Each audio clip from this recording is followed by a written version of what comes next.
This is a good one. It's kind of funny. It's called Beguiling Webs of Pride. And it begins as I'm working on one of the teachings for the identity of the bride of Christ, especially her humility and meekness. Who is she? What does she look and sound like? It's just in the formative stages right now, but the Lord is helping me along with lessons in my own life. Today I had a very conceited and arrogant thought. I didn't recognize the thought for what it was, but the Lord did. In fact, He humbled me immediately in not even more than 3 minutes. I was getting ready to leave, and my partial dental work fell out of my hand onto the floor, and when I picked it up and examined it, the most important, prominent front tooth had broken off. Try as I could, no tooth. I looked everywhere. The thought occurred to me that I might never find it. The Lord knows I couldn't replace it for a very long time, and in less than a blink of an eye, I recognized my pride and arrogance.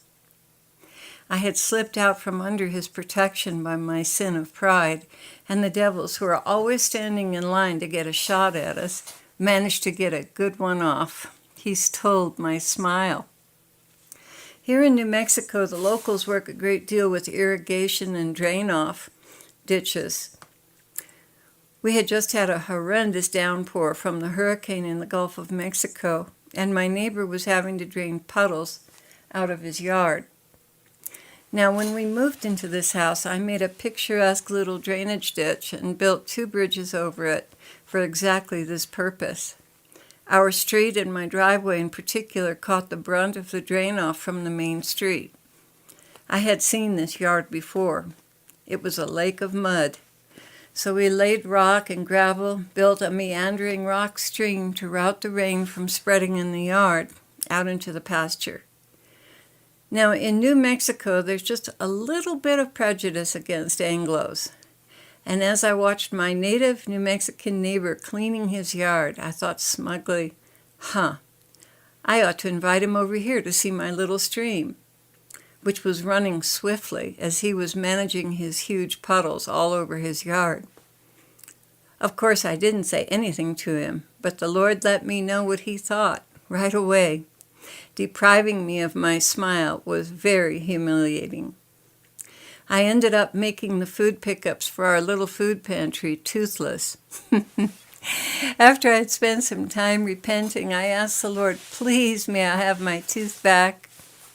I went into the kitchen, dropped a hard plastic salsa cup right where my partial had fallen. I noticed it bounced back against the stove, so I got on my hands and knees with a flashlight and looked everywhere on the floor, around the stove, under the stove. When I looked in back of the stove, nothing was on the floor. But I did notice a spider web, and in it was something small and white. I thought, could that be my tooth? Sure enough, it had landed in the spider web. In one of my songs, in fact, I just found it now, and it's Eyes So True. I'm not sure what I've titled it on my YouTube, but in one of my songs, the verse reads, beguiling web spun in the dark.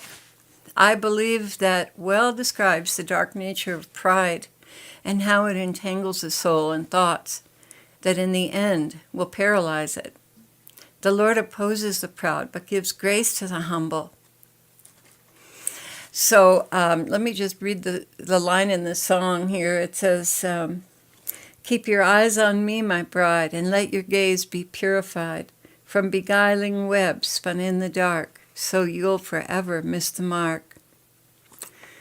Okay, so there have been many times when no matter how hard I tried, I couldn't get my voice to sing a line of my song the way I wanted it to sound. I can't help but think that in those times the Lord was holding back from me because I didn't have the humility He was looking to bless. So let my toothless grin be a reminder to all, the Lord hates pride. He will faithfully work with you as long as you have any. The catch: Pride can't enter heaven, so sooner or later, it has got to go. I hope and pray you can keep your smile as He faithfully cleans away the webs in your life. The Lord bless you.